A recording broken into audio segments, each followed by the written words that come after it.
નમસ્કાર વિદ્યાર્થી મિત્રો, ધોરણ 11 સાયન્સ રસાયણ વિજ્ઞાન પાઠ નંબર 3માં તત્વોના ભૌતિક ગુણધર્મોમાં આવર્તિતા વિશે આપણે સમજી રહ્યા છીએ. અતિ મહત્ત્વના 3 ગુણધર્મો વિશે આપણે સમજ્યા હતા. એક પરમાણવીય ત્રિજ્યા, બીજું આયનીય ત્રિજ્યા અને ત્રીજો ગુણધર્મ આપણે સમજ્યા હતા આયનીકરણ એન્થાલ્પી. આ 3 આવર્તનીય ગુણધર્મો અને એમાં જોવા મળતી આવર્તિતા વિશે આપણે લાસ્ટ લેક્ચરોમાં સમજ્યા છીએ. એક પરમાણવીય ત્રિજ્યા, બીજું આયનીય ત્રિજ્યા અને ત્રીજું આયનીકરણ એન્થાલ્પી. તમને યાદ છે મિત્રો કે કોઈ પણ આવર્તમાં ડાબીથી જમણી તરફ જઈએ તેમ પરમાણવીય ત્રિજ્યા ઘટે છે, સમૂહમાં ઉપરથી નીચે તરફ જઈએ તેમ પરમાણવીય ત્રિજ્યા વધે છે.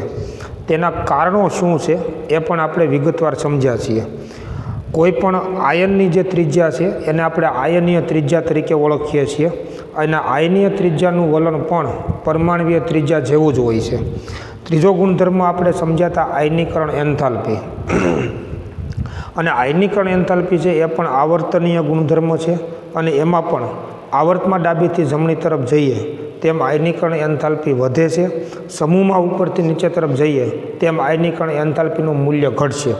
આવું શા માટે એ પણ આપણે લાસ્ટ લેક્ચરની અંદર સમજ્યા છીએ. કારણ કે આ બધા જ ગુણધર્મોનો આધાર તત્વોની ઇલેક્ટ્રોન રચના ઉપર આધાર છે અને એટલે જ એને આપણે આવર્તનીય ગુણધર્મો તરીકે ઓળખીએ છીએ. અને માટે જ આવર્તમાં ડાબીથી જમણી તરફ જઈએ કે સમૂહમાં ઉપરથી નીચે તરફ જઈએ એમ આ ગુણધર્મોમાં ફેરફાર થાય છે, એટલે એને આવર્તિતા તરીકે ઓળખવામાં આવે છે અથવા તો આ ગુણધર્મોમાં આવર્તિતાનું વલણ છે એવું કહી શકાય.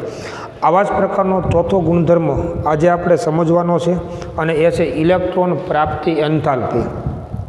મિત્રો, મેં તમને લાસ્ટ લેક્ચરમાં પણ સમજાવ્યું છે કે એન્થાલ્પી શબ્દ આપણે કોના માટે ઉપયોગમાં લઈએ છીએ કે એ કોઈપણ પ્રક્રિયા દરમિયાન થતો એક પ્રકારનો ઉર્જા ફેરફાર છે. ઉર્જાનો જે ફેરફાર છે એને આપણે એન્થાલ્પી ફેરફાર તરીકે ઓળખીએ છીએ અને એટલે જ એને ડેલ્ટા એચ તરીકે ઓળખવામાં આવે. ડેલ્ટાની સફિક્સમાં જે આપણે સંજ્ઞા લખીએ છીએ એ કયા પ્રકારની ઘટના છે એનો નિર્દેશ કરે છે. માની લો કે કોઈ પરમાણુ કે તત્વ ઇલેક્ટ્રોન મેળવે તો આ ઘટના દરમિયાન કોઈ પ્રકારનો જો ઉર્જા ફેરફાર થતો હોય તો એને ઇલેક્ટ્રોન પ્રાપ્તિ એન્થાલ્પી તરીકે દર્શાવવામાં આવે છે અને એટલા માટે એને સંજ્ઞામાં ડેલ્ટા EG H વડે દર્શાવવામાં આવે. ડેલ્ટાની બાજુમાં EG લખેલું છે. E એટલે ઇલેક્ટ્રોન અને G એટલે ગેઇન, ઇલેક્ટ્રોન ગ્રહણ, ઇલેક્ટ્રોનનો સ્વીકાર કરવો. અને ઇલેક્ટ્રોનનો સ્વીકાર કરવાની ક્રિયા દરમિયાન જે ઉર્જાનો ફેરફાર થાય એને ઇલેક્ટ્રોન પ્રાપ્તિ એન્થાલ્પી, જેને સંજ્ઞામાં ડેલ્ટા EG H તરીકે ઓળખવામાં આવે. એટલા માટે તેની વ્યાખ્યા છે કે જ્યારે વાયુરૂપ તટસ્થ પરમાણુમાં એક ઇલેક્ટ્રોન દાખલ થઈને ઋણ આયન બને ત્યારે થતા એન્થાલ્પી ફેરફારને ઇલેક્ટ્રોન પ્રાપ્તિ એન્થાલ્પી તરીકે ઓળખવામાં આવે છે.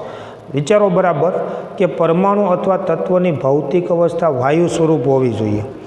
વાયુ સ્વરૂપ તટસ્થ પરમાણુમાં એક ઇલેક્ટ્રોન દાખલ થઈને ઋણ આયન બને ત્યારે થતા એન્થાલ્પી ફેરફારને ઇલેક્ટ્રોન પ્રાપ્તિ એન્થાલ્પી તરીકે ઓળખવામાં આવે છે. જેને આપણે કોઈ એક પ્રક્રિયા દ્વારા દર્શાવીએ તો માની લો કે કોઈ X નામનું તત્વ છે વાયુ અવસ્થામાં અને જો એ એક ઇલેક્ટ્રોન મેળવે તો એ ઋણાયન બનશે અને આવી પ્રક્રિયા દરમિયાન જે ઉર્જાનો ફેરફાર થાય છે એને ઇલેક્ટ્રોન પ્રાપ્તિ એન્થાલ્પી સંજ્ઞામાં ડેલ્ટા EG H વડે દર્શાવવામાં આવે છે. એટલે મિત્રોની વ્યાખ્યા છે કે જ્યારે વાયુરૂપ તટસ્થ પરમાણુમાં એક ઇલેક્ટ્રોન દાખલ થઈને ઋણ આયન બને ત્યારે થતા એન્થાલ્પી ફેરફારને કે ત્યારે થતા ઉર્જા ફેરફારને ઇલેક્ટ્રોન પ્રાપ્તિ એન્થાલ્પી ડેલ્ટા EG H તરીકે આપણે ઓળખીએ છીએ. હવે તમે મિત્રો વિચારો કે આ ઉર્જા ફેરફારનું મૂલ્ય જે છે એ ખરેખર શું દર્શાવે છે. તો ઇલેક્ટ્રોન પ્રાપ્તિ એન્થાલ્પીનું જે મૂલ્ય છે અથવા તો આવી ક્રિયા દરમિયાન થતો જે ઉર્જા ફેરફાર છે એ શું દર્શાવે છે તો એ કોઈપણ પરમાણુ એક ઇલેક્ટ્રોન મેળવી અને કેટલી સરળતાથી ઋણાયન બનાવે છે ને એનો ઉર્જા ફેરફાર દર્શાવે છે. તમે એક સમજી શકશો કે બધા તત્વોમાં ઇલેક્ટ્રોન દાખલ થઈ અને ઋણ આયન બનવાની ક્રિયા એક સરખી સરળ ન હોય. કેટલાક તત્વોમાં ઇલેક્ટ્રોન ખૂબ સરળતાથી દાખલ થતો હોય, કેટલાક તત્વોમાં ઇલેક્ટ્રોન છે એ ખૂબ જ મુશ્કેલીથી દાખલ થશે. એટલે એ બધી જ ક્રિયાઓ દરમિયાન આ ઉર્જા ફેરફાર છે ને એ જુદો જુદો હોય. મતલબ કે આવર્ત કોષ્ટકમાં રહેલા બધા જ તત્વો છે એ ઇલેક્ટ્રોન મેળવી અને ઋણાયન બનાવશે, પરંતુ એ બધા જ ઋણાયન બનતી વખતે થતો ઉર્જાનો ફેરફાર છે ને એક સમાન નહીં હોય, એનું મૂલ્ય જુદું જુદું જોવા મળશે. કારણ કે આ જે ઇલેક્ટ્રોન પ્રાપ્તિ એન્થાલ્પીનું જે મૂલ્ય છે એ જ દર્શાવે છે કે કોઈપણ પરમાણુ કેટલી સરળતાથી ઇલેક્ટ્રોન મેળવી અને ઋણાયન બનાવી શકે છે ને એનું મૂલ્ય દર્શાવે છે. આપણે સમજીશું કે જો કોઈ તત્વ ખૂબ સરળતાથી ઇલેક્ટ્રોન મેળવી અને જો ઋણાયન બનાવી શકતો હોય તો આ ઉર્જા ફેરફારનું મૂલ્ય ઘણું ઊંચું જોવા મળશે. ઇલેક્ટ્રોન પ્રાપ્તિ એન્થાલ્પીનું મૂલ્ય ઘણું ઊંચું જોવા મળે છે. જો કોઈ પરમાણુ ઇલેક્ટ્રોન સરળતાથી મેળવી શકતો નહીં હોય, મુશ્કેલીથી ઇલેક્ટ્રોન મેળવશે, ઇલેક્ટ્રોન દાખલ કરવો એમનામાં સરળ ન હોય, તો આ ઉર્જા ફેરફારનું મૂલ્ય ઘણું નીચું મૂલ્ય છે એ જોવા મળશે. બીજી વાત એ છે કે માની લો કે કોઈ પરમાણુ ઇલેક્ટ્રોન મેળવે છે તો ત્યારે ઉર્જા ફેરફાર કેવા પ્રકારનો છે? એ ઉર્જા ગુમાવે છે કે ઉર્જા મેળવે છે? એટલે કે આ ઘટના ઉષ્માક્ષેપક છે કે ઉષ્મા શોષક છે? તમે યાદ કરો કે આપણે આયનીકરણની ઘટના સમજ્યા ત્યારે જોયું હતું કે આયનીકરણની ઘટના હંમેશા ઉષ્મા શોષક હોય અને એટલા માટે આયનીકરણ એન્થાલ્પીના મૂલ્યો હંમેશા ધન મૂલ્ય હોય. આપણે એ પણ સમજ્યા છીએ કે જો પ્રક્રિયા ઉષ્મા શોષક હોય તો એન્થાલ્પી ફેરફારનું મૂલ્ય ધન હોય, જો પ્રક્રિયા ઉષ્મા ક્ષેપક હોય તો એન્થાલ્પી ફેરફારનું મૂલ્ય ઋણ હોય. માની લો કે આયનીકરણની ઘટના છે એ હંમેશા ઉષ્મા શોષક હોય છે અને એટલા માટે આયનીકરણ એન્થાલ્પીના મૂલ્યો હંમેશા ધન હોય, પરંતુ કોઈ પરમાણુમાં ઇલેક્ટ્રોન દાખલ થઈ અને ઋણાયન બનવાની જે આ પ્રક્રિયા છે એ ઉષ્મા ક્ષેપક છે કે ઉષ્મા શોષક છે એનો આધાર તત્વના સ્વભાવ ઉપર તેનો આધાર રહેલો હોય. અર્થાત કયા પ્રકારનું તત્વ છે એના ઉપર તેનો આધાર છે એ રહેલો હોય. ઘણા બધા તત્વો જ્યારે ઇલેક્ટ્રોન મેળવે છે ત્યારે ઉર્જા ઉત્સર્જિત કરે છે અથવા તો ઉર્જા ગુમાવે છે, મતલબ ઉષ્માક્ષેપક ઘટના જોવા મળે છે.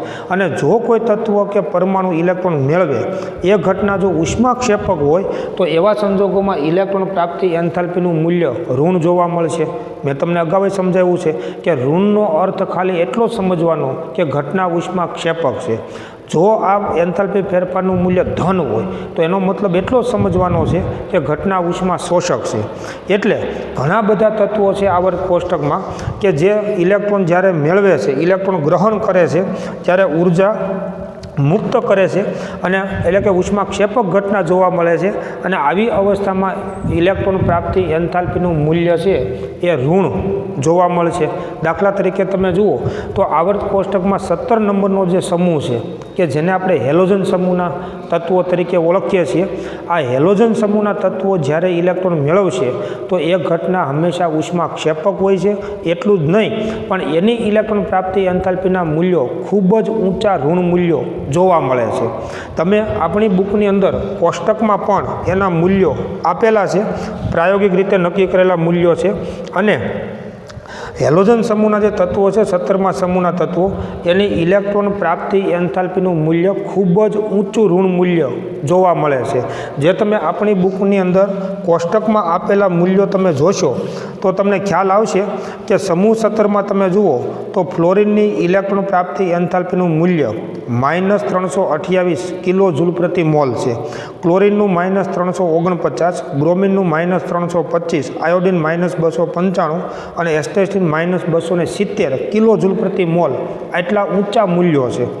વિચારો બરાબર કે સમૂહ 17ના તત્વો જે છે એની ઇલેક્ટ્રોન પ્રાપ્તિ એન્થાલ્પીનું મૂલ્ય ખૂબ જ ઊંચું ઋણ મૂલ્ય છે. અને ખાસ સમજવાનું કે ઋણનો મતલબ આટલા કિલો જૂલ ઉષ્મા ઉત્સર્જિત કરે છે એવું એનું અર્થઘટન સમજવાનું. દાખલા તરીકે તમે જુઓ તો ફ્લોરિનની ઇલેક્ટ્રોન પ્રાપ્તિ એન્થાલ્પીનું મૂલ્ય -328 કિલો જૂલ પ્રતિ મોલ છે. એનો મતલબ શું થાય કે ફ્લોરિન જ્યારે 1 ઇલેક્ટ્રોન મેળવશે અને ફ્લોરાઇડ આયન જ્યારે બનાવશે ત્યારે 328 કિલો જૂલ જેટલી ઉર્જા છે ને એ ઉત્સર્જિત કરશે. એનો મિનિંગ એવો થાય. તો સમૂહ 17ના જે હેલોજન સમૂહના તત્વો છે એ બધાની ઇલેક્ટ્રોન પ્રાપ્તિ એન્થાલ્પીનું મૂલ્ય સૌથી ઊંચું ઋણ મૂલ્ય જોવા મળે છે। એનો મતલબ શું થયો કે એમાં આ ઉર્જા ફેરફાર ખૂબ જ ઊંચો છે, જેનો મતલબ એવો થાય કે હેલોજન સમૂહના તત્વો ખૂબ જ સરળતાથી એક ઇલેક્ટ્રોન મેળવવાની વૃત્તિ ધરાવે છે, અથવા તો હેલોજન સમૂહના તત્વો ખૂબ જ સરળતાથી એક ઇલેક્ટ્રોન મેળવવાની ક્ષમતા ધરાવે છે, અને એટલે જ ઇલેક્ટ્રોન પ્રાપ્તિ એન્થાલ્પીનું મૂલ્ય ખૂબ જ ઊંચું ઋણ મૂલ્ય છે એ જોવા મળે છે। સામાન્ય રીતે તમે વિચારજો કે હેલોજન સમૂહના તત્વોની ઇલેક્ટ્રોન પ્રાપ્તિ એન્થાલ્પીનું મૂલ્ય ખૂબ જ ઊંચું ઋણ મૂલ્ય શું કામ જોવા મળે છે, તો તમે એની ઇલેક્ટ્રોન રચના તપાસો। દરેક હેલોજન સમૂહના તત્વો છે એની સંયોજકતા કોષમાં 7 ઇલેક્ટ્રોન હોય।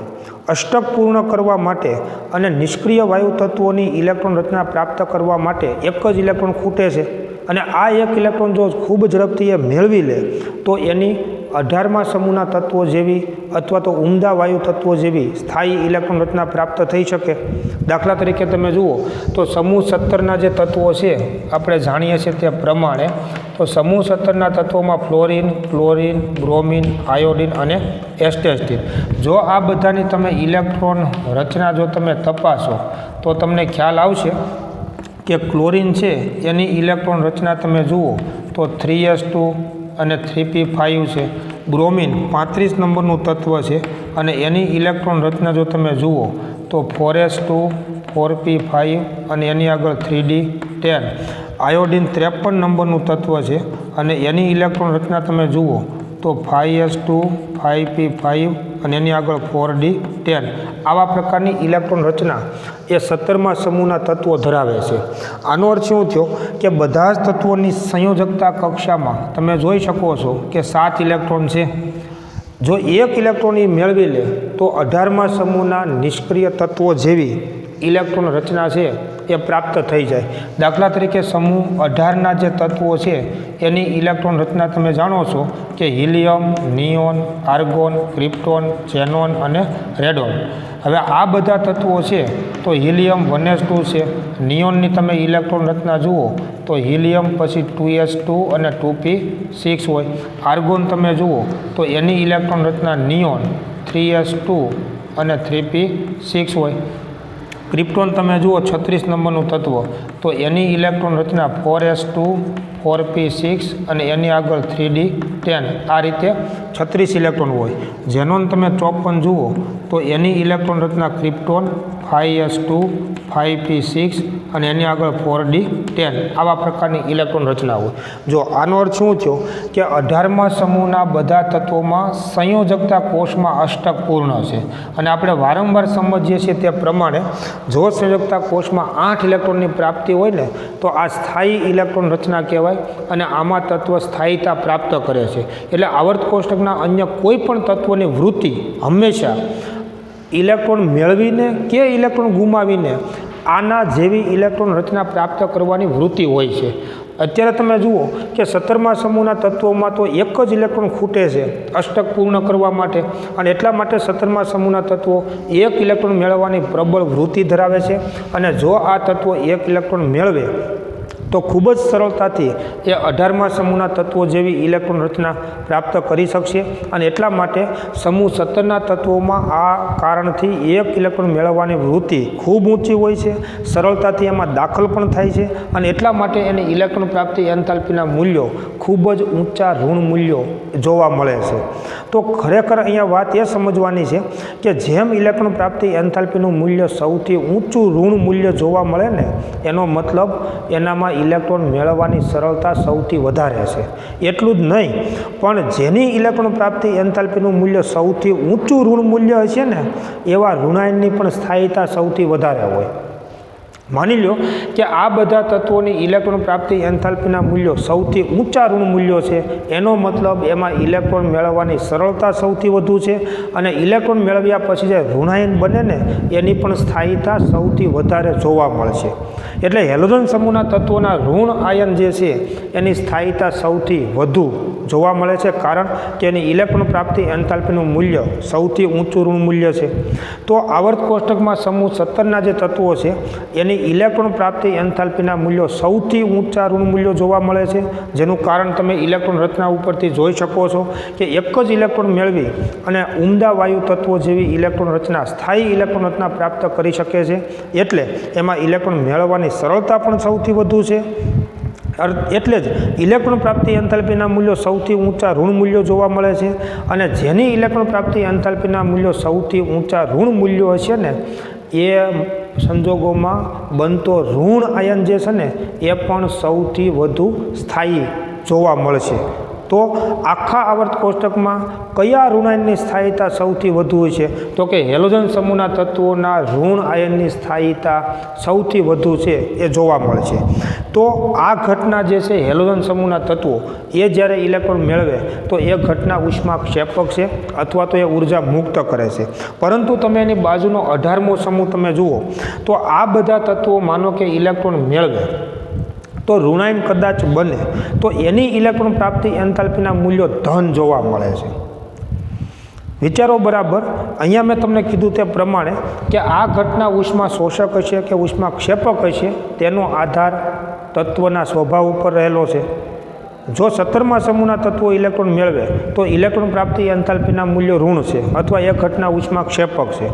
પરંતુ 18મા સમૂહના તત્વો જો ઇલેક્ટ્રોન મેળવે ને તો એ ઘટના ઉષ્મા શોષક છે, અર્થાત એમાં ઇલેક્ટ્રોન મેળવવાની સરળતા નથી. ઇલેક્ટ્રોન પ્રાપ્તિ એન્થાલ્પીના મૂલ્યો આના માટે ધન શું કામ છે? તો એના માટે પણ જવાબદાર તેની ઇલેક્ટ્રોન રચના છે. સૌપ્રથમ તમે આપણી બુકની અંદર કોષ્ટકમાં 18મા સમૂહના તત્વોની ઇલેક્ટ્રોન પ્રાપ્તિ એન્થાલ્પીના મૂલ્યો તમે જોઈ લો. તો હિલિયમ માટે તમે જુઓ +48, નિયોન માટે +116, આર્ગોન માટે +96, ક્રિપ્ટોન માટે +96, ઝેનોન માટે +77 અને રેડોન માટે +68. આવા ધન મૂલ્યો ઇલેક્ટ્રોન પ્રાપ્તિ એન્થાલ્પીના જોવા મળે છે. ઇલેક્ટ્રોન પ્રાપ્તિ એન્થાલ્પીનું મૂલ્ય ધન મૂલ્ય છે એનો મતલબ શું થયો કે એનામાં ઇલેક્ટ્રોન મેળવવાની સરળતા નથી, એનામાં ઇલેક્ટ્રોન દાખલ કરવો ખૂબ જ મુશ્કેલ છે. અને એ સ્વાભાવિક છે કારણ કે તેની ઇલેક્ટ્રોન રચનામાં તમે જુઓ અષ્ટક પૂર્ણ છે. જો તમારે આ તત્વોમાં ઇલેક્ટ્રોન દાખલ કરવો હોય તો વિચારો કે આ છેલ્લા બાહ્ય કોષમાં ઇલેક્ટ્રોન દાખલ થશે નહીં. જો આ તત્વોમાં ઇલેક્ટ્રોન દાખલ કરવો હોય તો નવા મુખ્ય શક્તિ સ્તરમાં ઇલેક્ટ્રોન દાખલ થશે. દાખલા તરીકે હિલિયમમાં જો તમારે ઇલેક્ટ્રોન દાખલ કરવો હોય તો પ્રથમ શક્તિ સ્તરમાં દાખલ નહીં થાય, એ બીજા શક્તિ સ્તરમાં દાખલ થશે જે કેન્દ્રથી દૂર જાય છે, જેના ઉપર એ કેન્દ્રનું આકર્ષણ બળ પણ ઓછું હોય છે.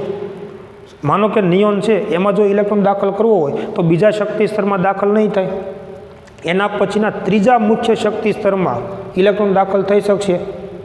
તો એ કેન્દ્રથી દૂર જાય છે અને એના ઉપર કેન્દ્રનું આકર્ષણ બળ પણ ઓછું હોય છે. આનો અર્થ એવો થયો કે આ જે ઇલેક્ટ્રોન રચના છે એ સ્થાયી ઇલેક્ટ્રોન રચના છે અને જો તમે આમાં ઇલેક્ટ્રોન દાખલ કરો તો સંયોજકતા કે બાહ્ય કોષ પછીનો જે નવો શક્તિ સ્તર છે એમાં ઇલેક્ટ્રોન દાખલ થશે અને એના કારણે અસ્થાયી ઇલેક્ટ્રોન રચના ઊભી થશે. એના કારણે આ તત્વોમાં ઇલેક્ટ્રોન મેળવવાની વૃત્તિ હોતી નથી, એમાં બિલકુલ સરળતા પણ નથી અને એટલે જ એની ઇલેક્ટ્રોન પ્રાપ્તિ એન્થાલ્પીના મૂલ્યો એ ધન જોવા મળે છે. તો તમે સમજી શકશો કે જો આના મૂલ્યો ઇલેક્ટ્રોન પ્રાપ્તિ એન્થાલ્પીના મૂલ્યો ધન છે તો સમૂહ 17ના તત્વો એની આગળનો સમૂહ કે જેને નિષ્ક્રિય વાયુ તત્વો જેવી ઇલેક્ટ્રોન રચના પ્રાપ્ત કરવા માટે એક જ ઇલેક્ટ્રોન ખૂટે છે, એટલે એ ખૂબ ઝડપથી એક ઇલેક્ટ્રોન મેળવી અને નિષ્ક્રિય વાયુ તત્વો જેવી ઇલેક્ટ્રોન રચના પ્રાપ્ત કરી લે છે.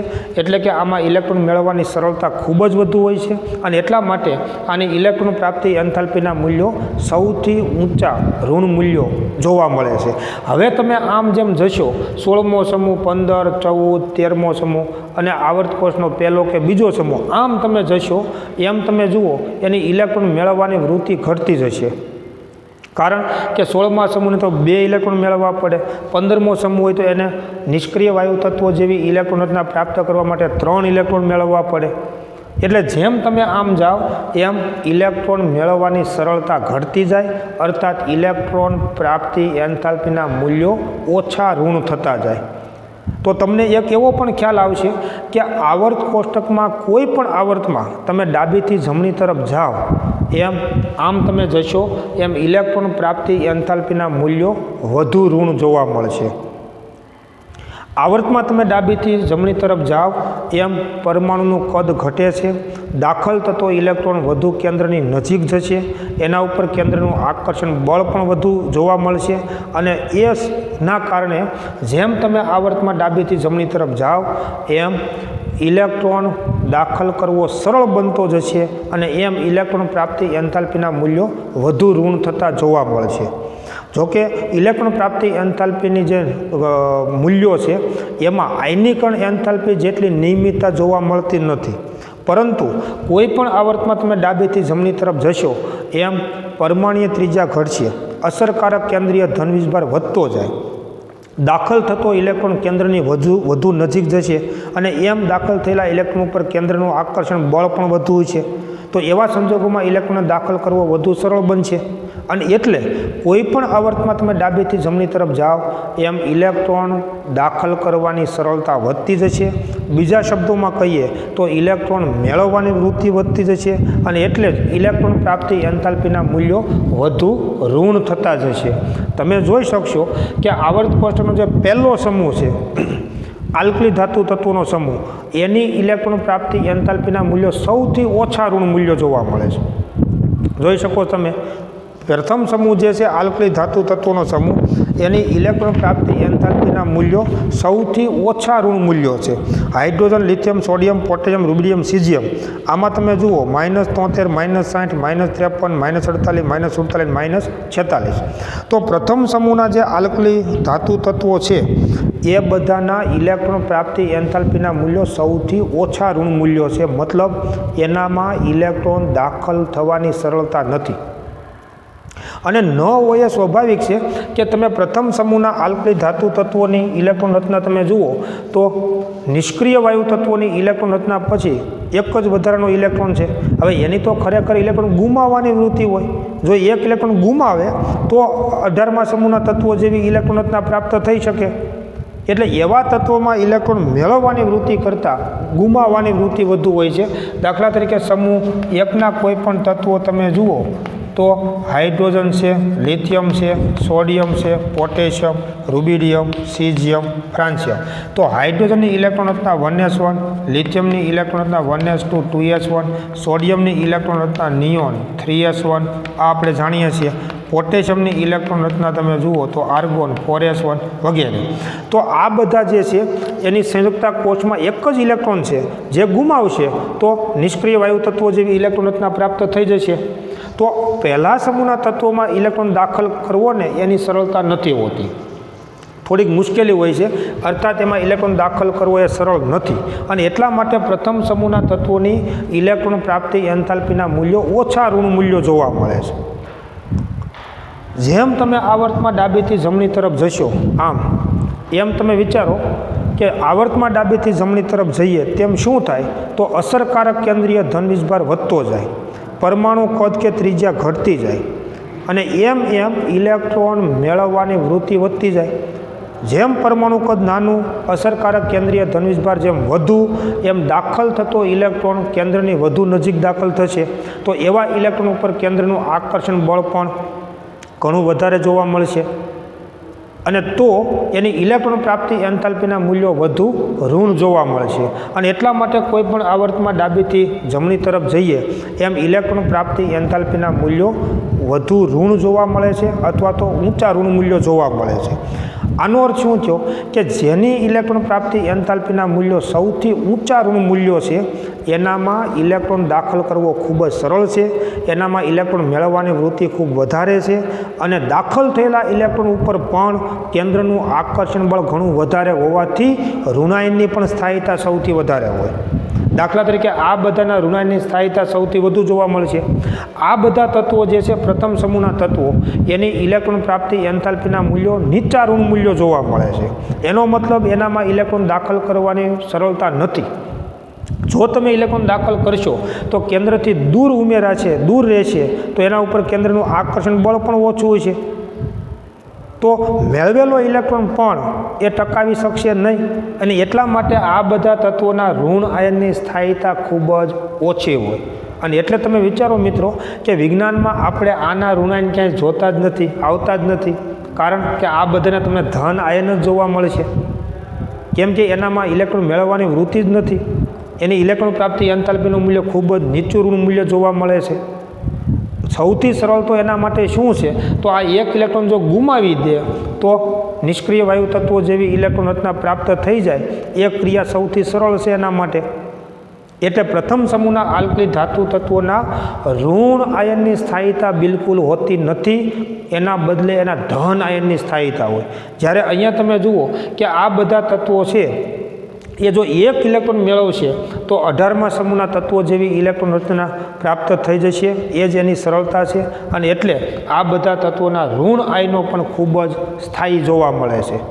એટલે કોઈ પણ આવર્તમાં તમે ડાબીથી જમણી તરફ જાઓ એમ પરમાણ્વીય ત્રિજ્યા કે કદ ઘટે છે, અસરકારક કેન્દ્રીય ધન વીજભાર વધે છે, દાખલ થતો ઇલેક્ટ્રોન કેન્દ્રની વધુ નજીક દાખલ થશે, અને એમ એના ઉપર કેન્દ્રનું આકર્ષણ બળ પણ વધારે છે, અને એવી જ રીતે એનામાં ઇલેક્ટ્રોન મેળવવાની સરળતા પણ વધતી જાય. અને એટલે કોઈ પણ આવર્તમાં ડાબીથી જમણી તરફ જઈએ તેમ ઇલેક્ટ્રોન પ્રાપ્તિ એન્થાલ્પીના મૂલ્યો વધુ ઋણ જોવા મળે છે. મેં તમને કીધું તે પ્રમાણે કે જેમ ઇલેક્ટ્રોન પ્રાપ્તિ એન્થાલ્પીનું મૂલ્ય વધુ ઋણ, એમ ઇલેક્ટ્રોન મેળવવાની વૃત્તિ વધુ, અને ઇલેક્ટ્રોન મેળવવાની સરળતા વધુ, અને ઉત્પન્ન થતા ઋણાયનની સ્થાયીતા પણ સૌથી વધુ હોય છે. એટલે જ 18મા સમૂહમાં તો બિલકુલ આ મેળવવાની વૃત્તિ નથી, એટલે તો એની ઇલેક્ટ્રોન પ્રાપ્તિ એન્થાલ્પીના મૂલ્યો ધન જોવા મળે છે. 17મા સમૂહના તત્વોની ઇલેક્ટ્રોન પ્રાપ્તિ એન્થાલ્પીના મૂલ્યો સૌથી ઊંચા ઋણ મૂલ્યો છે. એનો મતલબ એનામાં ઇલેક્ટ્રોન મેળવવાની સરળતા સૌથી વધુ છે.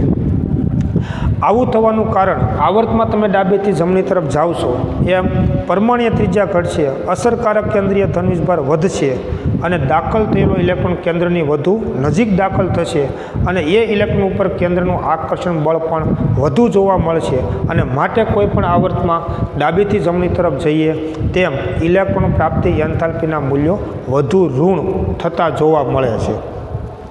સમૂહની તમે જો વાત કરો તો કોઈ પણ સમૂહમાં તમે ઉપરથી નીચે તરફ જાઓ એમ હવે તમે સમજી શકશો કે પરમાણ્વીય ત્રિજ્યા વધે છે, અસરકારક કેન્દ્રીય ધન વીજભાર ઘટતો જાય છે. જેમ સમૂહમાં ઉપરથી નીચે તરફ જાઓ એમ અસરકારક કેન્દ્રીય ધન વીજભાર ઘટે છે, પરમાણ્વીય ત્રિજ્યા વધે છે. તો વિચારો કે દાખલ થતો ઇલેક્ટ્રોન કેન્દ્રથી દૂર દાખલ થશે, એના ઉપર કેન્દ્રનું આકર્ષણ બળ પણ ઓછું લાગુ પડશે. તો એવા સંજોગોમાં ઇલેક્ટ્રોન દાખલ કરવો સરળ નથી. તો સમૂહમાં ઉપરથી નીચે તરફ જઈએ એમ ઇલેક્ટ્રોન પ્રાપ્તિ એન્થાલ્પીના મૂલ્યો ઓછા ઋણ થતા જાય. કોઈ પણ સમૂહ હોય, કોઈ પણ સમૂહમાં તમે ઉપરથી નીચે તરફ જાઓ એમ ઇલેક્ટ્રોન પ્રાપ્તિ એન્થાલ્પીના મૂલ્યો ઓછા ઋણ થતા જાય, કારણ કે ઇલેક્ટ્રોન મેળવવાની સરળતા ઓછી થતી જાય છે. અને એ બહુ સ્પષ્ટ સમજી શકાય એવી વાત છે કે કોઈ પણ સમૂહમાં તમે ઉપરથી નીચે તરફ જશો એમ અસરકારક કેન્દ્રીય ધન વીજભાર ઘટશે, પરમાણ્વીય ત્રિજ્યા છે એ વધશે. તો દાખલ થતો ઇલેક્ટ્રોન નવા દૂરના શક્તિ સ્તરમાં દાખલ થશે.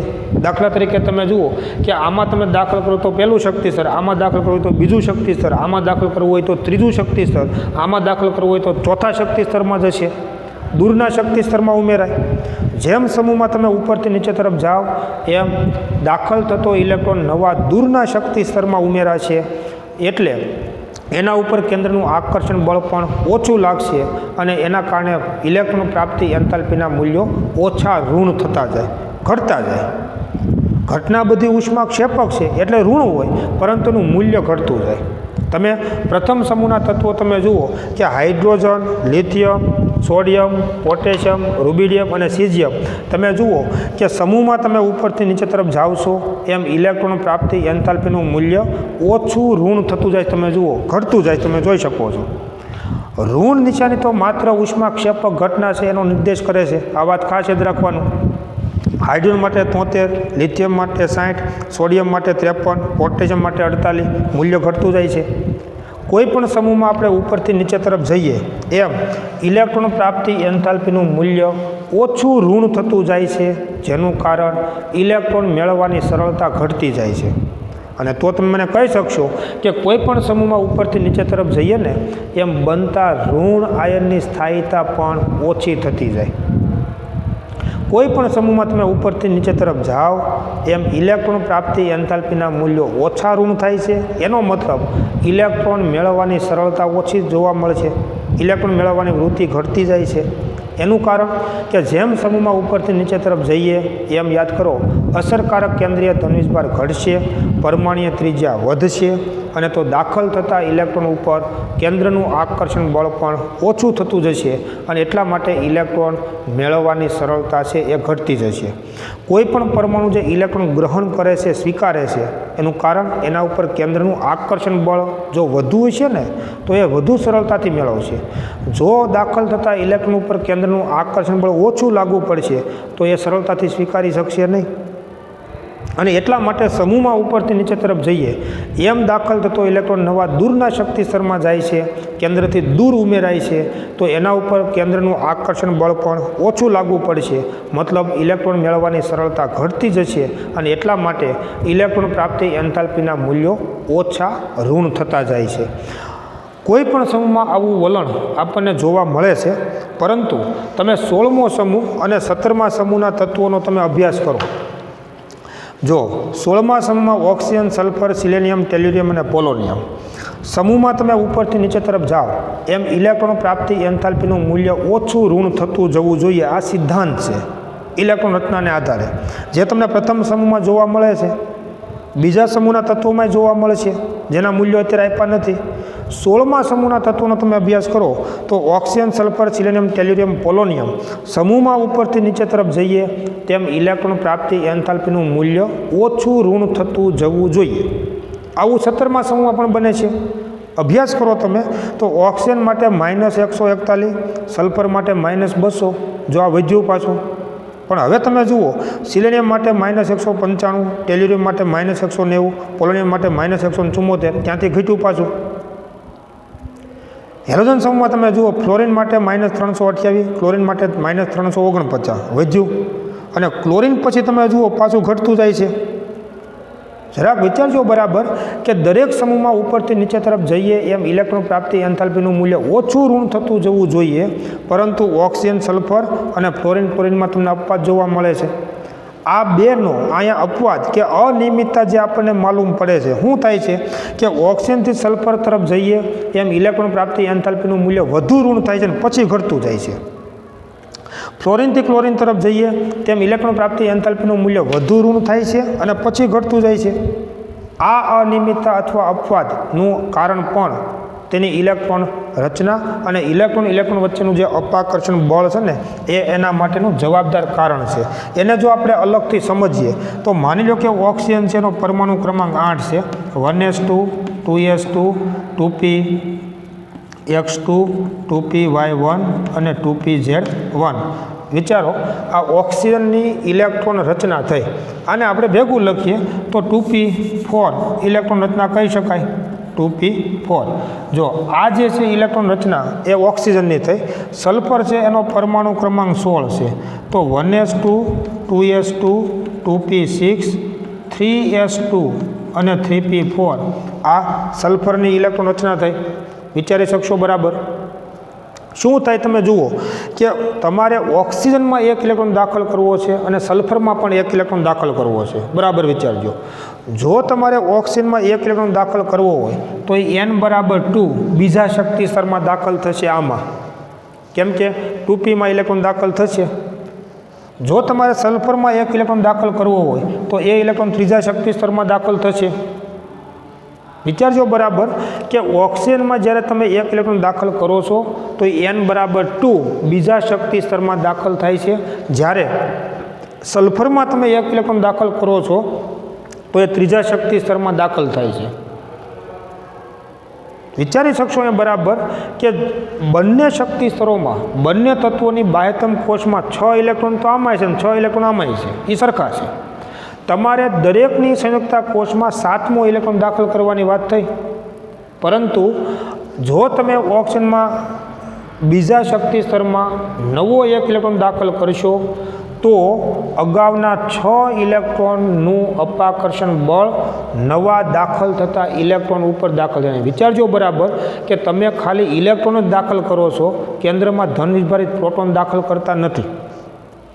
એટલે ઓક્સિજનમાં દાખલ થતો ઇલેક્ટ્રોન બીજા શક્તિ સ્તરમાં દાખલ થશે જેનું કદ નાનું હોય છે, જેનો અવકાશ કે વિસ્તાર નાનો હોય છે, અને એટલા માટે અગાઉના 6 ઇલેક્ટ્રોન અને દાખલ થયેલા 7મા ઇલેક્ટ્રોન વચ્ચેનું અપાકર્ષણ બળ વધારે હોય છે. પરંતુ સલ્ફરમાં તમે જ્યારે નવો ઇલેક્ટ્રોન દાખલ કરો છો તો એમાંય અગાઉ 6 ઇલેક્ટ્રોન તો છે જ, પરંતુ એમાં તમે જ્યારે 7મો ઇલેક્ટ્રોન દાખલ કરશો તો એનો અવકાશ મોટો છે, એનું કદ મોટું છે. ત્રીજા શક્તિ સ્તરનો અવકાશ મોટો હોવાથી અગાઉના ઇલેક્ટ્રોન અને દાખલ થતા ઇલેક્ટ્રોન વચ્ચેનું અપાકર્ષણ બળની માત્રા ઓછી જોવા મળે છે. ખાસ વિચારજો બરાબર કે જો તમે ઓક્સિજનમાં ઇલેક્ટ્રોન દાખલ કરશો તો એ n બરાબર 2 બીજા શક્તિ સ્તરમાં દાખલ થાય છે, જ્યાં અગાઉના 6 ઇલેક્ટ્રોન અને દાખલ થતા ઇલેક્ટ્રોન વચ્ચેનું અપાકર્ષણ બળ વધુ હોય છે. જ્યારે સલ્ફરમાં દાખલ થયેલો ઇલેક્ટ્રોન જે છે એ ઇલેક્ટ્રોન અને અગાઉના 6 ઇલેક્ટ્રોન વચ્ચેનું અપાકર્ષણ બળ ઓછું જોવા મળે છે, કારણ કે એનું કદ અને વિસ્તાર મોટો છે, અવકાશમાં એનો વિસ્તાર મોટો જોવા મળે છે, તો અપાકર્ષણ બળ ઓછું છે. જેમ તમે ઇલેક્ટ્રોનને વધુ નજીક કે ઓછી જગ્યામાં લાવશો એમ અપાકર્ષણ બળ વધશે. ઇલેક્ટ્રોનને તમે મોટો વિસ્તાર આપી દેશો તો અપાકર્ષણ બળ ઓછું થશે, એ સ્વાભાવિક વાત છે. એટલે ઓક્સિજન કરતાં સલ્ફરમાં ઇલેક્ટ્રોન દાખલ કરવો ને એ મુશ્કેલ છે, સરળ છે. કોના કરતાં? ઓક્સિજનની સરખામણીમાં. ઓક્સિજનમાં 1 ઇલેક્ટ્રોન દાખલ કરવો એના કરતાં વધુ સરળતા સલ્ફરમાં 1 ઇલેક્ટ્રોન દાખલ કરવો ને એમાં સરળતા વધુ છે, કારણ કે અપાકર્ષણ બળ ઓછું છે. અને એ કારણથી ઓક્સિજન કરતાં સલ્ફરની ઇલેક્ટ્રોન પ્રાપ્તિ એન્થાલ્પીનું મૂલ્ય ખરેખર ઓછું ઋણ હોવું જોઈએ, એના બદલે વધુ ઋણ જોવા મળે છે. આ અપવાદ અને અનિયમિતતા ઇલેક્ટ્રોન રચના માટે ખાસ સમજીને યાદ રાખવાની. આવી જ પરિસ્થિતિ ક્યાં જોવા મળશે? તો તમે ફ્લોરિન અને ક્લોરિન તમે જુઓ તો અહીંયા તમે જોઈ શકશો કે ફ્લોરિન છે એનો પરમાણુ ક્રમાંક 9 1s2 2s2 2p5, ક્લોરિનનો પરમાણુ ક્રમાંક 17 નિયોન 3s2 3p5. જો બેયમાં તમારે એક ઇલેક્ટ્રોન દાખલ કરવો છે તો ફ્લોરિનમાં તમે જો 1 ઇલેક્ટ્રોન દાખલ કરશો તો એ બીજા શક્તિ સ્તરમાં દાખલ થશે. ક્લોરિનમાં તમે 1 ઇલેક્ટ્રોન દાખલ કરશો તો એ ત્રીજા શક્તિ સ્તરમાં દાખલ થશે. બંનેમાં ઓલરેડી સંયુક્તા કોષમાં 7 ઇલેક્ટ્રોન તો છે જ, અને તમારે 8મો ઇલેક્ટ્રોન દાખલ કરવાનો છે. વિચારો બરાબર કે જો તમે ફ્લોરિનમાં 8મો 1 ઇલેક્ટ્રોન દાખલ કરશો તો અગાઉના 7 ઇલેક્ટ્રોન અને દાખલ થયેલા 8મા ઇલેક્ટ્રોન વચ્ચેનું અપાકર્ષણ બળ વધારે છે, કારણ કે એનું કદ કે વિસ્તાર છે એ નાનો છે. વિચારી શકો છો. પરંતુ ક્લોરિન જે છે એમાં અગાઉથી 7 ઇલેક્ટ્રોન હોવા છતાં દાખલ થતાં 8મા ઇલેક્ટ્રોન ઉપરનું અપાકર્ષણ બળ ઓછું લાગશે, કારણ કે ત્રીજા શક્તિ સ્તરનો કદ કે વિસ્તાર વધુ હોવાથી એમાં અપાકર્ષણ બળની માત્રા ઓછી હોય છે. અને એટલા માટે ફ્લોરિન કરતાં ક્લોરિનમાં ઇલેક્ટ્રોન દાખલ થવાની સરળતા વધુ છે. ફ્લોરિન કરતાં ક્લોરિનમાં ઇલેક્ટ્રોન દાખલ થવાની જો સરળતા વધુ હોય તો ફ્લોરિન કરતાં ક્લોરિનની ઇલેક્ટ્રોન પ્રાપ્તિ એન્થાલ્પીનું મૂલ્ય વધુ ઋણ જોવા મળશે.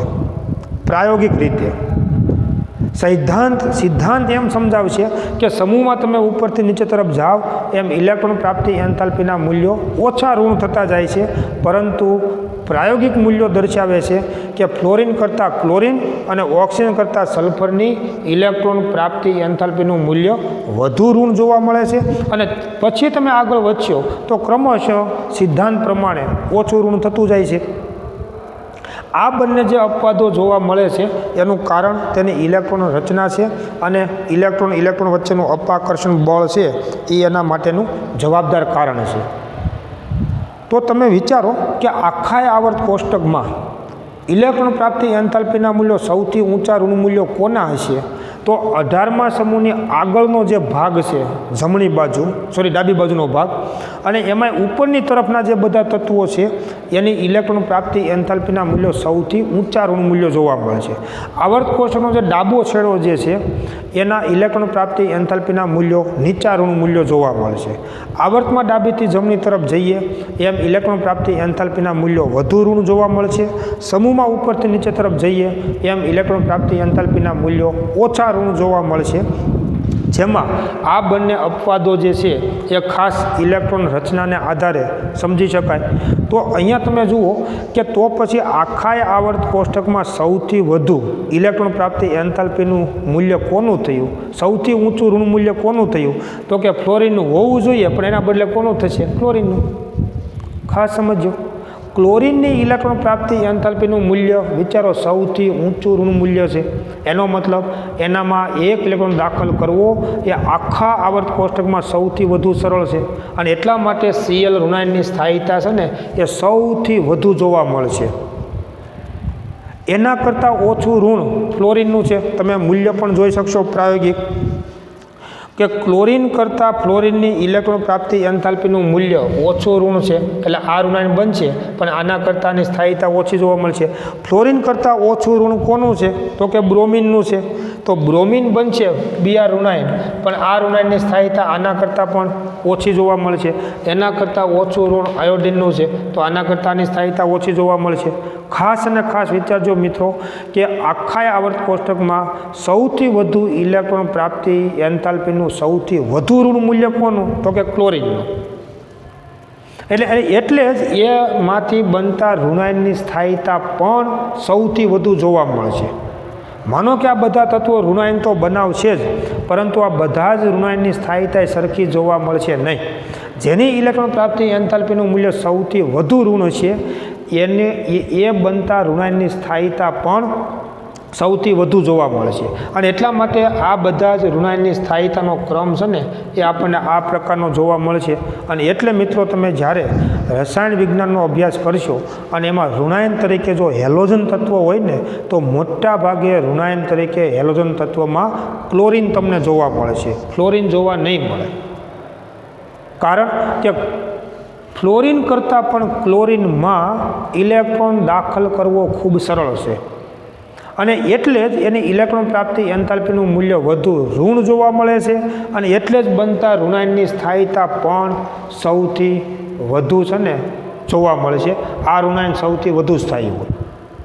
તો હેલોજન તત્વોના જે આ બધા ઋણાયનો છે એ બધા ઋણાયનોની સ્થાયીતાનો ક્રમ આપણે આ પ્રમાણે નક્કી કરી શકીએ. પરીક્ષાઓ માટે ખાસ યાદ રાખવાનું. એટલે તમે જુઓ મિત્રો કે હવે તમને એક કોયડો તમને પૂછવામાં આવ્યો, અને અહીંયા ખાસ સમજો કે જેમ તમે આમ દૂર જાઓ ને એમ તમે જુઓ ને કદ કે વિસ્તાર છે ને વધતો જાય, અને એટલે તમે જેમ જેમ દૂરના શક્તિ સ્તરમાં જાઓ છો ને એમ ઇલેક્ટ્રોનની સંખ્યા એટલે જ વધતી જાય છે. પ્રથમ શક્તિ સ્તરમાં 2 જ ઇલેક્ટ્રોન હોવાનું કારણ એનું કદ નાનું છે, વિસ્તાર નાનો છે, એમાં અપાકર્ષણ બળની માત્રા વધારે. એટલે તો ત્રીજો ઇલેક્ટ્રોન છે બીજા શક્તિ સ્તરમાં નહીં, પણ ત્રીજો ઇલેક્ટ્રોન છે બીજા શક્તિ સ્તરમાં દાખલ થાય છે. ત્રીજા નંબરના ઇલેક્ટ્રોનની મળવાની સંભાવના એ શક્તિ સ્તર નંબર 2માં હોય. અને એટલા માટે જેમ તમે દૂર જાઓ છો એમ એનો વિસ્તાર વધે છે, અને એટલે ઇલેક્ટ્રોન વચ્ચેનું અપાકર્ષણ બળ પણ ઓછું થાય, અને એટલે જ એમાં વધુ ઇલેક્ટ્રોનની સંખ્યા જોવા મળે. દાખલા તરીકે આમાં 2 જ ઇલેક્ટ્રોન, આમાં 8 હોય છે. ત્રીજા શક્તિ સ્તરમાં તમે જુઓ 18 ઇલેક્ટ્રોનનો સમાવેશ થઈ શકે, કેમ કે જેમ વિસ્તાર વધુ એમ ઇલેક્ટ્રોન વચ્ચેનું અપાકર્ષણ બળ પણ ઓછું જોવા મળે છે. અને એટલા માટે શક્તિ સ્તર નંબર, મુખ્ય ક્વોન્ટમ આંકનો નંબર જેમ વધતો જાય એમ ઇલેક્ટ્રોનની સંખ્યા પણ વધતી આપણને જોવા મળે છે. તો અહીંયા આગળ તમે જોઈ શકશો કે આ ફ્લોરિન અને ક્લોરિન, તો આનું શક્તિ સ્તર નંબર 2માં દાખલ થાય છે ઇલેક્ટ્રોન, જેનું કદ નાનું છે, જેથી કરીને ઇલેક્ટ્રોન વચ્ચેનું અપાકર્ષણ બળ એમાં વધુ હોય. જ્યારે ક્લોરિનમાં દાખલ થતો ઇલેક્ટ્રોન શક્તિ સ્તર નંબર 3માં દાખલ થશે તો એમાં ઇલેક્ટ્રોન વચ્ચેનું અપાકર્ષણ બળ પ્રમાણમાં ઓછું હોય, અને એટલા માટે ફ્લોરિન કરતાં ક્લોરિનમાં ઇલેક્ટ્રોન દાખલ કરવો વધુ સરળ બનશે, અને એટલે જ એની ઇલેક્ટ્રોન પ્રાપ્તિ એન્થાલ્પીનું મૂલ્ય વધુ ઋણ જોવા મળે છે. આવું જ ઓક્સિજન અને સલ્ફરની બાબતમાં છે. વાત બરાબર સમજી શકશો. તો માની લો કે 16મો સમૂહ જે છે તો ઓક્સિજન 1 ઇલેક્ટ્રોન મેળવશે અને સલ્ફર 1 ઇલેક્ટ્રોન મેળવે, તો આવા પ્રકારના ઋણાયન બનશે. વિચારજો બરાબર. પણ આ ઋણાયન કરતાં આ ઋણાયનની સ્થાયીતા વધુ જોવા મળશે. કારણ કે આના કરતાં આની ઇલેક્ટ્રોન પ્રાપ્તિ એન્થાલ્પીનું મૂલ્ય વધુ ઋણ છે, અને એટલા જ માટે આ ઋણાયન કરતાં આ ઋણાયનની સ્થાયીતા કેવી હોય, વધારે હોય. ખાસ વિચારવાનું છે આ બધું. તો જેમ ઇલેક્ટ્રોન પ્રાપ્તિ એન્થાલ્પીનું મૂલ્ય વધુ ઋણ, એમ બનતા ઋણ આયનની સ્થાયીતા પણ સૌથી વધુ જોવા મળે છે. અને એટલે જ તમે કહી શકશો કે આલ્કલી ધાતુ તત્વોના જે તત્વો છે એની ઇલેક્ટ્રોન પ્રાપ્તિ એન્થાલ્પીના મૂલ્યો સૌથી નીચા ઋણ મૂલ્યો છે, તો એમાંથી બનતા ઋણ આયનની સ્થાયીતા હોતી નથી. અને એટલે જ એવા પ્રકારના ઋણ આયનો પણ આપણને જોવા મળતા નથી. આના તમે ઋણ આયનો ક્યારેય નહીં જોયા હોય.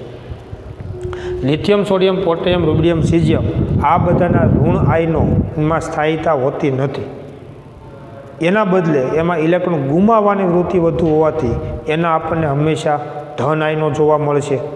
તો આવો મિત્રો એક ખૂબ અગત્યનો મુદ્દો હતો, અને એ છે ઇલેક્ટ્રોન પ્રાપ્તિ એન્થાલ્પી, જેને આપણે ડેલ્ટા EGH તરીકે ઓળખીએ છીએ, જેને સફિક્સમાં EG એટલે ઇલેક્ટ્રોન ગેઇન, ગુજરાતીમાં ઇલેક્ટ્રોન ગ્રહણ, ઇલેક્ટ્રોન મેળવવાની પ્રક્રિયા, અને એમાં થતો જે ઉષ્મા કે એન્થાલ્પી ફેરફાર છે એને આપણે ઇલેક્ટ્રોન પ્રાપ્તિ એન્થાલ્પી તરીકે આપણે ઓળખીએ છીએ. તો આ પણ મિત્રો એક ખૂબ મહત્ત્વનો મુદ્દો છે, અને એનો પણ આધાર ઇલેક્ટ્રોન રચના ઉપર છે, અને એટલા જ માટે તેને પણ આવર્તનીય ગુણધર્મ તરીકે ઓળખવામાં આવે. આપણી બુકમાં તમે જુઓ કે, અને તમે અત્યારે સમજી શકશો કે કોઈ પણ આવર્તમાં ડાબેથી જમણી તરફ જાઓ એમ ઇલેક્ટ્રોન પ્રાપ્તિ એન્થાલ્પીનું મૂલ્ય વધુ ઋણ, સમૂહમાં ઉપરથી નીચે તરફ જઈએ એમ ઇલેક્ટ્રોન પ્રાપ્તિ એન્થાલ્પીનું મૂલ્ય ઓછું ઋણ થતું જાય. પણ એમાંના આવા અપવાદને ધ્યાનમાં રાખવાના. એટલે કોયડો તમે જુઓ 3.7 જે પૂછવામાં આવ્યું છે એમાં તમે જુઓ કે કયા કયા તત્વો તમને કીધા, ફોસ્ફરસ, સલ્ફર અને ક્લોરિન. ફોસ્ફરસ, સલ્ફર, ક્લોરિન અને ફ્લોરિન આ 4 તત્વો તમને આપ્યા છે, ને એમ કીધું છે કે આ 4 તત્વોમાંથી સૌથી વધુ ઋણ અને સૌથી ઓછું ઋણ ઇલેક્ટ્રોન પ્રાપ્તિ એન્થાલ્પીનું મૂલ્ય કોનું? આ 4 તત્વોમાં સૌથી વધુ ઋણ ઇલેક્ટ્રોન પ્રાપ્તિ એન્થાલ્પીનું મૂલ્ય કોનું અને સૌથી ઓછું ઋણ ઇલેક્ટ્રોન પ્રાપ્તિ એન્થાલ્પીનું મૂલ્ય કોનું? તો તમારે એ બધા તત્વોનું આવર્ત કોષ્ટકમાં સ્થાન ક્યાં છે ને એ તપાસવું પડે. તમે વિચારો, ફોસ્ફરસનો પરમાણુ ક્રમાંક 15, સલ્ફરનો પરમાણુ ક્રમાંક 16. હવે આ જે છે ને તો અને ફ્લોરિન અને ક્લોરિન એ સમૂહ 17ના તત્વો થયા. ફ્લોરિન અને ક્લોરિન આમ છે, તો આ જે છે ને 16મો સમૂહ થયો, આ સમૂહ 17 થયો, અને આ સમૂહ 15 નંબરનો સમૂહ થયો. વિચારજો બરાબર. આવર્ત કોષ્ટકમાં ફોસ્ફરસનું સ્થાન સમૂહ નંબર 15માં, સલ્ફરનું સ્થાન સમૂહ નંબર 16માં, અને ફ્લોરિન અને ક્લોરિનનું સ્થાન સમૂહ નંબર 17માં. આવર્તને તમે ધ્યાનમાં લ્યો તો આમ તો ખરેખર આવી રીતે આમ છે કે સમૂહ 15, 16 અને 17, એટલે આમ આપણને પૂછ્યું છે કે નાઇટ્રોજન, આ ફોસ્ફરસ, અહીંયા ઓક્સિજન, સલ્ફર, ફ્લોરિન અને ક્લોરિન આમ છે તત્વો. બરાબર. હવે એમાંથી આપણને આ 4 તત્વો માટે પૂછ્યું છે કે ફોસ્ફરસ, સલ્ફર, ક્લોરિન અને ફ્લોરિન આ 4 તત્વોમાંથી કોની ઇલેક્ટ્રોન પ્રાપ્તિ એન્થાલ્પીનું મૂલ્ય સૌથી વધુ ઋણ અને કોની ઇલેક્ટ્રોન પ્રાપ્તિ એન્થાલ્પીનું મૂલ્ય સૌથી ઓછું ઋણ? તો વિચારો કે આવર્તમાં તમે ડાબેથી જમણી તરફ જશો એમ ઇલેક્ટ્રોન પ્રાપ્તિ એન્થાલ્પીનું મૂલ્ય વધુ ઋણ બનતું જશે. સમૂહમાં ઉપરથી નીચે તરફ જાઓ એમ ઇલેક્ટ્રોન પ્રાપ્તિ એન્થાલ્પીનું મૂલ્ય ઓછું ઋણ થતું જાય. એટલે આના કરતાં આની ઇલેક્ટ્રોન પ્રાપ્તિ એન્થાલ્પીનું મૂલ્ય વધુ ઋણ હોય.